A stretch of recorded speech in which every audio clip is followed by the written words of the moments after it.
Hello everyone, good morning. Welcome back to my new video. Morning के 10 बजे का time है और इस टाइम मैं जो गर्म बेडशीट है उनको चेंज कर रही हूँ। तो सबसे पहला काम रहता है जो मैं पिल्लो उतारती हूँ उसकी सहायता से पूरा बेड साफ करना। इसके ऊपर भी धूल मिट्टी वगैरह होती है। तो आज जितनी भी गर्म बेडशीटें थी पूरे रूम की उठा दी है मैंने और इनकी जगह कॉटन की बेडशीटें बिछेंगी। वॉशिंग मशीन मैंने पहले की लगा दी थी धुलने के लिए कुछ एक कपड़े, वो मैं अभी निकाल रही हूँ और साथ में कुछ एक कपड़े मैंने ड्रायर में भी सूखने के लिए डाले हुए हैं। जो कपड़े होते हैं उनको मैं सबसे पहले डालती हूँ वॉशिंग मशीन में और उसके बाद टॉवल या बेडशीट वगैरह है उनको डालूंगी। हमेशा मैं ऐसे ही कपड़े धुलती हूँ।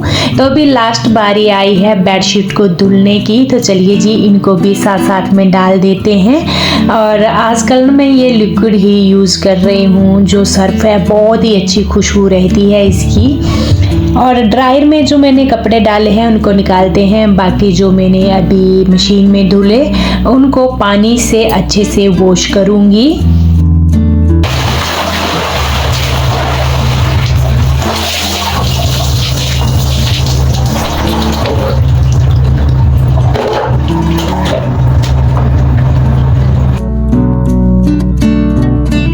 सभी कपड़े बारी बारी ड्राई कर लिए हैं और इनको लेकर आ गई हूँ बाहर डालने के लिए। इस टाइम सबसे बड़ा बेनिफिट ये है कि हमें छत पर कपड़े लेकर जाना नहीं पड़ता है। बाहर ही बालकनी में हमारे कपड़े सूख जाते हैं, चाहे जितने मर्जी मोटे हों। बच्चों की जो कॉलेज की जीन्स पैंट है वो भी सूख जाती है। अभी मौसम में चेंजिंग आ चुकी है। और चलिए यहाँ लगा देते हैं क्लचर।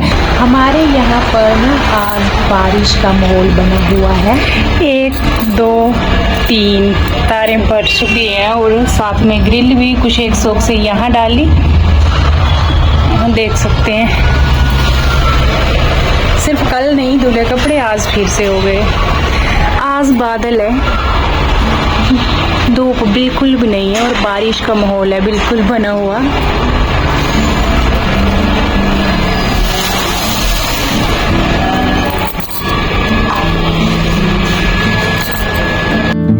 अब बारी आती है बेडशीटें बिछाने की। तो मेरे पास एक ये सेट था तो मैंने सोचा चलिए इसको बिछाते हैं। इस सेट के साथ मेरे को एक ब्लैंकेट भी मिला हुआ है जो एसी में लगाते हैं, यानी गर्मियों में जब हम एसी लगाते हैं तो उसमें भी हम यूज़ कर सकते हैं। वो ब्लैंकेट इतना गर्म नहीं है। ये इस बेडशीट के सेट के साथ ही मेरे को मिला हुआ है। जब ना फाइनली पूरी बेडशीट हम बिछाएंगे तो आपको पता चल जाएगा। बहुत ही प्यारी बेडशीट है कॉटन की। अभी मैं इसकी नई नई ही शुरुआत कर रही हूँ, पहली बार ही बिछा रही हूँ। और जो इसका साइज है क्या ही कहने। पिछले कल की वीडियो में एक सिस्टर का कमेंट भी आया था कि आपने अभी तक गर्म बेडशीटें चेंज नहीं की हुई हैं। तो इसका एक ही रीज़न है, हम रहते हैं फ्लैट की बीच वाली मंजिल में और सबसे ज़्यादा बेनिफिट होता है जो बीच वाली मंजिल वाले होते हैं। यहाँ रहती है ठंड और ऊपर से ना आजकल हर एक तीसरे या चौथे दिन बारिश हो जाती है। और जो हमारी ऊपर वाली मंजिल वाले हैं ना उन्होंने भी बहुत पहले की चेंज कर रखी हैं, कॉटन की बिछा दी हैं। बट हमारे इतनी ठंडी थी ना कि आप ये समझिए जब हम फैन चलाते थे 1-2 घंटे के लिए रात को तो गला और नाक ना अचानक से सूख जाता था तो हमें बंद करना पड़ता था। यही रीज़न था, मैं अभी चेंज कर रही हूँ। बाकी देखिए ये जो मेरी बेडशीट है इसका लुक।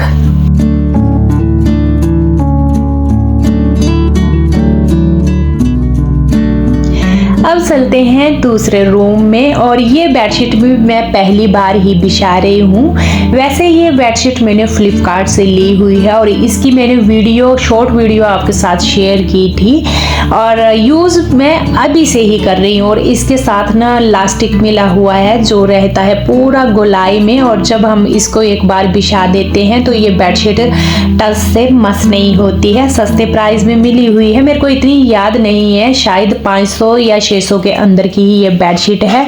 और जो इसका साइज है फुल साइज है, कॉटन बहुत ही प्यारा है। कलर भी इसमें बहुत कलर ऑप्शन थे जिस टाइम मैंने ये ली थी। जो पिल्लो है इनके साइज भी बहुत बड़ी बढ़िया हैं। तो मैंने ये फ्लिपकार्ट से ली हुई है। अगर आपको चाहिए होगी तो मैं इसका लिंक भी इस वीडियो पर दे दूंगी। अगर आपने खरीदनी है तो आप मेरे को कमेंट करेंगे तो मैं इसका लिंक इस वीडियो में डाल दूंगी। तो इसका लुक भी देखिए, कितनी प्यारी ये बेडशीट मेरे को रिसीव हुई है। इसके बाद बारी आती है तीसरे रूम की। तो ये बेडशीट भी मैंने फ्लिपकार्ट से ही खरीदी हुई है। इसके साथ भी मेरे को लास्टिक मिला हुआ है।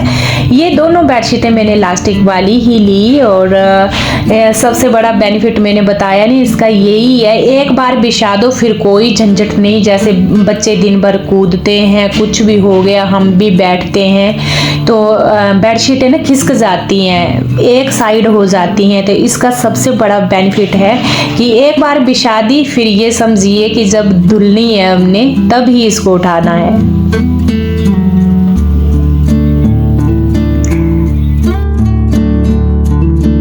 ये बेडशीट प्राइस में कम है, शायद 400 के करीब मेरे को ये मिली है ग्रे कलर वाली।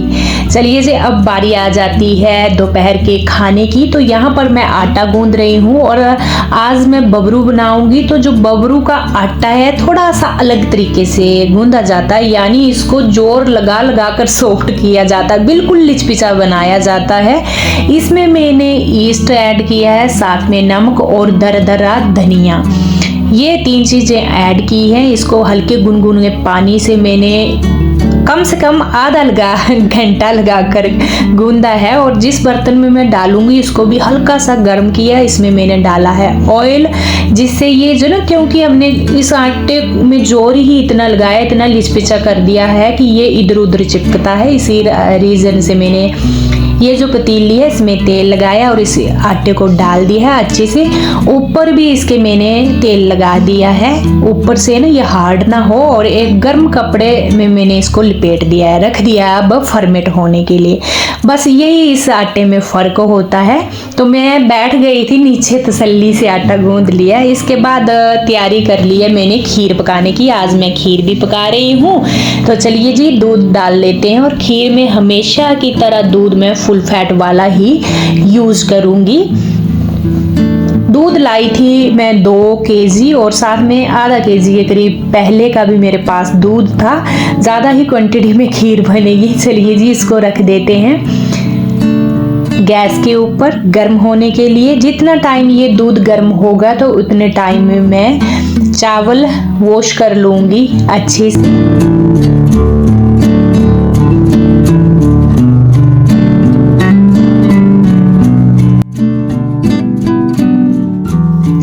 यहाँ दूध हल्का सा बॉईल होने लग ही पड़ा था तो मैंने इसमें डाली है नारियल और साथ में 2 इलायची कूट करके।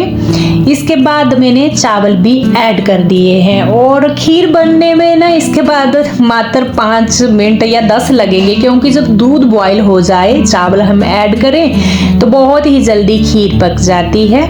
इसको बॉईल होने देंगे।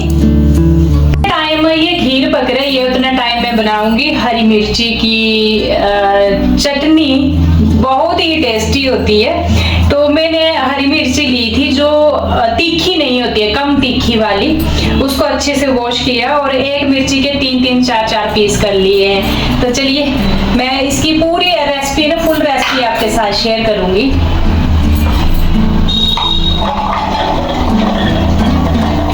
है उसके 3-3 या 4-4 पीस कर लिए हैं। कम तीखे वाली मिर्ची चाहिए। इस टाइम ना शॉप पर बहुत ही कम तीखी मिर्ची आती है तो वो मैं यूज़ कर रही हूँ। चलिए इसको चॉप कर लेते हैं।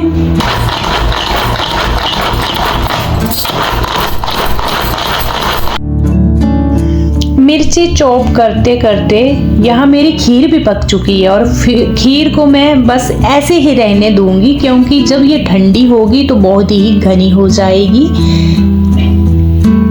इसमें मैंने मीठा भी ऐड कर दिया है और इसको साइड में रख देंगे।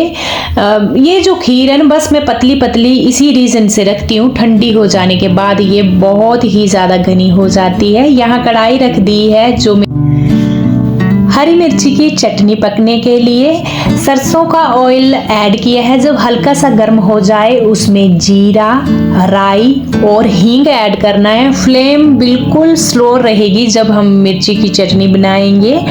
और इसके बाद हम ऐड करेंगे जो चॉप की हुई मिर्ची है। इसको हल्का सा 1 मिनट के लिए थोड़ा बहुत हिला लेंगे। इसके बाद इसमें ऐड होगी दरदरी पीसी हुई सौंफ। मैंने तो कुंडी में ही इसको दरदरा कर लिया था। सौंफ का 1 चम्मच डाला है, 1 चम्मच डाला है धनिया पाउडर का और साथ में हल्दी, साथ में ही जाएगा इसमें नमक। और फ्लेम कम रहेगी। फिर हम ना इसको पकाएंगे अच्छे से अल्ट पलट करके। और ये जो चटनी है फ्रेंड्स बहुत ही टेस्टी होती है। इसको हम एक बार बनाकर रख दें तो हफ्ता भर खा सकते हैं। अगर घर में सब्जी भी नहीं है कोई तो चपाती के साथ भी खा सकते हैं। 2 मिनट मैंने इसको पकाया और इसके बाद मैंने बड़े बड़े 4 चम्मच मैंने दही के ऐड किए। उसके बाद हम पकाएंगे और 2 मिनट के लिए।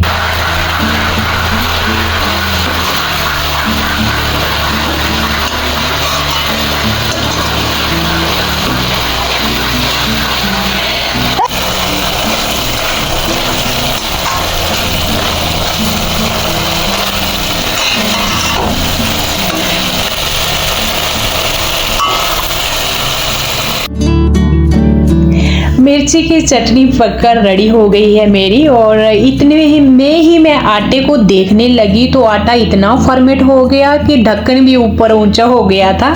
देखिए कितना फूल चुका है आटा। और अब मैं बनाऊंगी बबरू। तो फटाफट से मैं कढ़ाई में ऑयल डाल दिया है और ये जो बर्तन है दूसरे सभी में ऑयल लगाऊंगी। और मैं बिल्कुल तरीके से दिखाऊंगी कैसे इनको पकाया जाता है। हाथों में भी ऑयल लगेगा क्योंकि ये आटा बहुत ही लिचपिचा होता है। छोटे छोटे गोले बना लिए हैं मैंने क्योंकि फिर ना तलने में बहुत ही जल्दी हो जाती है इनमें। तो मैंने गोले बना लिए। इसके बाद फिर टैप टैप करके देखिए थोड़ा थोड़ा फ्लैट कर लेना है जितने जितने कढ़ाई में आएंगे। तो चलिए इसके बाद इनको तलते हैं। सबसे पहले आटे का छोटा सा गोला बनाकर डाला जाता है और जब ये पक जाए तो इसको अग्नि को चढ़ाते थे। मैंने अपनी मम्मी को देखा था। तो हमेशा जब कोई भी चीज़ मैं तलती हूँ तो गैस के ऊपर ही नहीं इसको पका कर रख देती हूँ।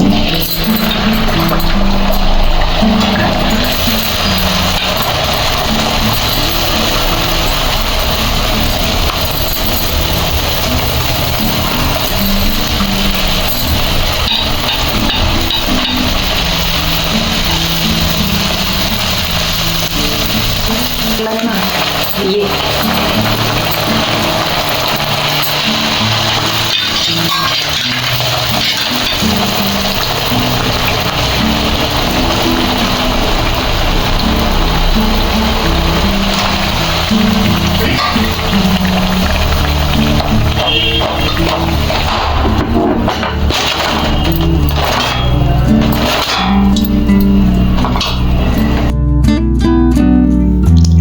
बहुत कम टाइम लगता है इनको तलने में। एक बार अगर ऑयल गर्म हो जाए और फटाफट ये पकते हैं। एक बार गोले बन जाए तो इसको बस हाथ से दबाते चलो और तलते चलो, बहुत ही जल्दी जल्दी। और इनका ना खाने का टेस्ट भी गर्मा गर्म होता है। तो मैंने फटाफट से सारे ही तल दिए। और बच्चे भी आज घर में ही हैं। बच्चों को बहुत ज़्यादा पसंद थे। बच्चों की डिमांड थी कि मम्मा जी आज बनाइए।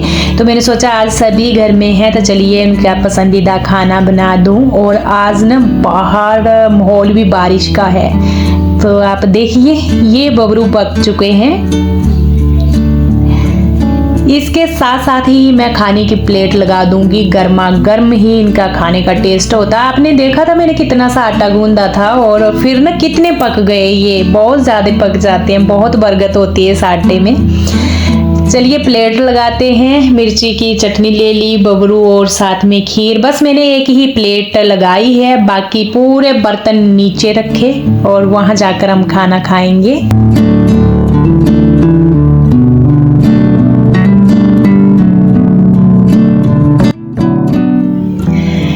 नीचे बैठकर ना तसल्ली से खाना खाने का मज़ा ही अलग है। और ये जो मैंने दही और हरी मिर्ची की चटनी बनाई थी इतनी पसंद आई। मेरे बच्चे तो चटनी खाते नहीं, ये मतलब जो मिर्ची वाली है, बट जब उन्होंने चखी ना उनको भी पसंद आई। और बबरू के साथ तो मैं क्या ही बोलूँ, बहुत ही टेस्टी थी। बाकी बच्चों को देखो मैंने प्लेटें दे दी हैं लगा करके। आपको पता है फिर ये कैमरे में नहीं बैठेंगे, ये टेबल में बैठे। अगर मैंने कैमरा नहीं लगाया होता तो हमारे साथ बीच में ये बैठकर आराम से खाते। बस यही है, तसल्ली से खाना खाया। और इसके बाद जो ना बबरू बचे हुए थे तो वो मैंने कुकर में डाले। ये बबरू हम 3-4 दिन कभी भी खा सकते हैं क्योंकि ये फर्मेंट हुए होते हैं। तो इस तरह से मैंने कुकर में कपड़ा डाला और ऊपर से ये डाल दिए, फिर लपेट कर ढक्कन दे दूंगी। और जैसे बन होते हैं ना वैसे ही ये सॉफ्ट बने रहेंगे। तो कभी भी हम खा सकते हैं इनको। चाय के साथ भी खाया जाता है, दूध के साथ भी खाया जाता है, खीर के साथ भी खाया जाता है। तो हमारे ये चंबा डिस्ट्रिक्ट में बनते हैं। बाकी बर्तनों का ढेर तो आप देख सकते हैं। फटाफट से मैं बर्तन धुलूंगी। अच्छा ये ना मेरे को बहुत, जो मेरे को जम्मू से देखते हैं तो वो उनके कमेंट भी आए थे कि ये हमारे भी बनते हैं। बट मैं हिमाचल से हूँ तो हिमाचल के कई डिस्ट्रिक्ट में बनते हैं और कई में नहीं बनते हैं ये। तो ये बबरू होते हैं हमारे, बड़े साइज के भी बनते हैं, एक रोटी टाइप होती है वो भी बनते हैं, बट मैं ये छोटे छोटे बनाती हूँ। चलिए जी, आपसे बातें करते करते मैंने पूरे बर्तन धुले, किचन पूरा साफ किया। आज गैस चूल्हा थोड़ा मैंने डीप वाला क्लीन किया विम लिक्विड लगाकर, क्योंकि आज थोड़ा ऑयल ऑयल हो गया था। बाकी पूरा किचन चमका दिया है। इस टाइम हम आए हैं छत पर और दिन को थोड़ा सा आराम भी कर लिया, यानी सो गए थे आधे 1 घंटे के लिए, रेस्ट कर लिया। अभी दिन ना थोड़े लंबे हो गए हैं। और हमने ना ये ब्लैंकेट डाले हुए थे सुबह के ही धूप में, तो अभी हम इनको नीचे लेकर जाएंगे, तय बना कर रख देंगे। धुलने वाले नहीं थे क्योंकि अभी ना ये सिर्फ यूज़ हुए थे बीच में 1 महीने के लिए, जब हमने रजाइयाँ रखी थी उसके बाद। और आज ना बादल आ गया, 5 बजे का टाइम है, बट देखिए अंधेरा यहाँ होता है सूरज, अभी 5 बजे तो ऊपर सूरज होता है, बट इस टाइम है नहीं सूरज। तो बादल आ गए हैं, बारिश की फुल संभावना हो गई है। और अब ये ब्लैंकेट तो हमने उठा देने हैं, इनका कोई काम नहीं बचा हुआ है। मौसम कितना प्यारा हो गया है ना, बारिश लगने वाली है, ठंडा हो गया है ना। अभी बीच में गर्मी होने लग पड़ी थी, अभी बादल आए तो ठंडा ठंडा हो गया मौसम बिल्कुल चारों तरफ। छत से नीचे आते ही कपड़े निकाले सारे जितने भी थे, और दोनों ही हम तेल लगाने भी लग पड़े। और कपड़े निकालते निकालते 5 मिनट के अंदर बाहर जो बारिश हुई फ्रेंड्स, मैं क्या ही बोलूं। कपड़े अंदर रखे भी और बारिश भी शुरू हो गई। मेरे हस्बैंड जी को भी आवाज़ लगाई कि आप भी आ जाइए, एकदम से ठंडा मौसम हो गया। मैं दिखाती हूँ आपको बाहर जा कर के। बारिश हो गई बाहर, है ना, देखना बारिश ऊपर गिर रही है एकदम से झमाझम बारिश। यहाँ देखिए ठंडा हो गया एकदम मौसम, बढ़िया हो गया। अभी ना बारिश होती जा रही है, 3-4 दिन बाद तो हो ही जाती है बारिश। आज बादल बादल थे पूरा दिन भर और अभी हो गई बारिश।